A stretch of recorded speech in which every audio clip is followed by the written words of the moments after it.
the game theory is baked into the Genesis block, right? So it's all the incentives that what makes Bitcoin perfect are all the incentives of all the actors in the protocol are perfectly balanced in the state of perfection. The nodes, the miners, the buyers, and everyone is in this perfectly game theory balanced protocol. And we saw it build over years. And we saw, like, for all the miners, concentration, it was in the Ukraine, then it was in China, now it's in America, it's moving to, and it's a global feast, and it's all game theory driven, and nobody monopolizes it. China doesn't have most of the monopolizes anything. That's false. You see this mining is dispersed all over the world. It's distributed. The need to distribute, it's built into the Genesis block. It's like a centrifugal force. It's like that when you go on the ride at the amusement park and you spin around and everything is forced out centrifugally, and then the bottom falls out and you're just stuck to the end of the wall. I don't know if people ever seen this ride at the amusement park, but it's a centrifugal force ride. And that's the Bitcoin is like this. It generates centrifugal force where distribution is constantly pushing to the edge, constantly pushing to the periphery. And the center it's never about the center. It's not centralized.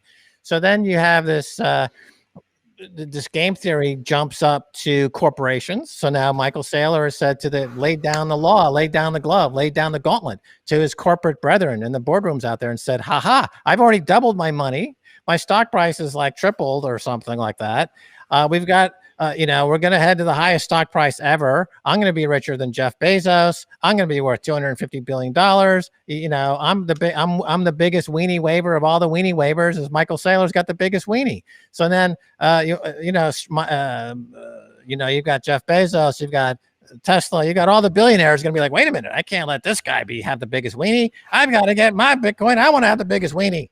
So you got that going on, and then you apply that to countries, right? So countries are sitting there, and you got the U.S. dollar, world reserve currency, and you've got all the client states that have been abused and beaten up with the U.S. dollar with sanctions or censoring the SWIFT system or any number. Or as New York Times said, if you don't take our U.S. dollar, we're going to kill you, like they did in Libya, and they did in Iran, and they did in countries all over the world, isn't it? That's America's foreign policy. Take the dollar or we kill you.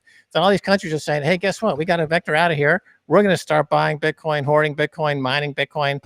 So the game theory plays out. Then the U.S., like a Sputnik moment, they're like, oh, my God, we can't lose the hash race. We got to get into this. We're going to start subsidizing Bitcoin mining. Now the U.S. is like actively mining and buying and hoarding Bitcoin. So the game theory plays out on the sovereign level. It plays out on the sovereign wealth fund level. It plays out on the central bank level. I'm sure in 2021, some G20 central bank is going to say we're stocking Bitcoin as a strategic reserve. So they put on notice to the central banks now. Either you join us or you're going to be obliterated out of existence. The corporations, either you buy Bitcoin or you're going to go the way of the dodo. High net worth individuals, either you buy Bitcoin or your fiat money wealth is going to disintegrate to zero. So the game theory kicks in on all these levels, all the way up to the highest level, to the sovereign level. And that's how it kicks in. That's how it works. That's the vector that it's on. The Bitcoin is a vector. That's the best way to understand it. It's not like anything. No asset class in history has ever come close to being anything like Bitcoin. And it's on its own vector. And that vector is going to continue on with us or without us. Even if we all killed each other by throwing atomic weapons at each other and the human race became extinct in 6 months, Bitcoin would still be going. The vector is still in place. It doesn't need us. It's still going to be hashing every 10 minutes. It's up to us. Do we want to live anymore or die? Right? Bitcoin is the destroyer. It is the killer of the central bank plague. And that's how it all works out. That's the game theory. It's all playing out beautifully. It was all there in the Genesis block. It was all right there. That's just all there. What can I say? It's that was we were touched in a divine way. The creator and the destroyer. Tina, I'm sure you've got comments. Let it rip. Yeah, I'm just in awe of Max. At 11, just Saylor's personal holdings, what he's talked about as having 17,000 Bitcoin. At $11.7 million Bitcoin, he will have $200 billion, which is equivalent to Bezos. Of course, Bezos will probably be quite deflated at that point. I'm still I'm still going over in my head what Max is talking about. In my thinking, I've people have always thought I was crazy, but Max really takes it to another level. Well, Tina, you work on Wall Street. You know the psychology of these narcissistic megalomaniacs. No, you're totally right. You're right. Is driven by this mentality. He's been in the technology business for 25 years. MicroStrategy has been a peanut in the world of technology giants, and he's sick of it. He doesn't want to be a peanut anymore. Yep. And Bitcoin is ticket to the big time. Absolutely. And once that becomes obvious, all these other guys are going to fall into place and start buying Bitcoin. You're totally right about that. I think that's exactly not to denigrate Marco. That's what I'm saying. I think he's brilliant, but you're exactly right. MicroStrategy was a high flyer. Its stock was like $3,000 in today's dollars. It's like a $280 stock, $300 stock today. And Max is right. Michael had like $7 billion, and he was a big swinging dick in Washington back in 2000. And then the stock fell out. And Bitcoin is his ride. And Michael is very, very, very, very smart. I mean, I think he's got some phenomenal insights, and I'm a huge fan. So he figured out that what Bitcoin is earlier than most people in his position, which I think is amazing, and I give him tremendous credit. Certainly some people have owned a lot from early on, but Michael figured it out now and gets it, bought it personally, bought it for MicroStrategy, and then issued debt in order to get more. And he totally gets it. He gets it in a deeper way than many Bitcoiners get it. He really gets it in an incredibly deep way. I've listened to, I think, every pod or YouTube that he's done. His insights are phenomenal. He understands history of science because he majored in that at MIT.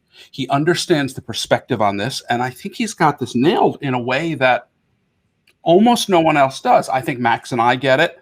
I think we understand this. I think there are other people out there. I think many Bitcoin OGs don't understand it. I don't think they understand what they own. Some of these people who have 2,000, 5,000, 20,000 Bitcoin wouldn't do the stupid crap that they do if they understood what they owned. They wouldn't, why lend your Bitcoin for 3% if your Bitcoin is going to go up 100x in a few years? You don't do that. That's just dumb. Why risk it for something that's going to have these phenomenal returns? You don't do that. And I think he really does understand. And I think you're right. It could be the spark, because what you have is, I have said for a long time that the Fed is like a person with a gas pump on full, pouring it on the floor inside of a closed garage. And I've said Fed policy is his policy like that. It's in search of a spark and some oxygen. And all you have to do is that door opens, you get a spark, and boom, and the whole place goes. And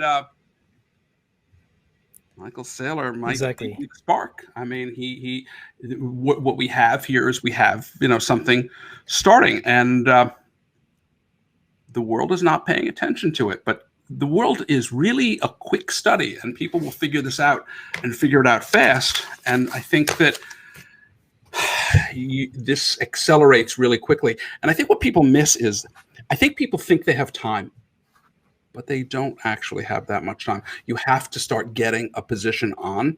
You have to own some.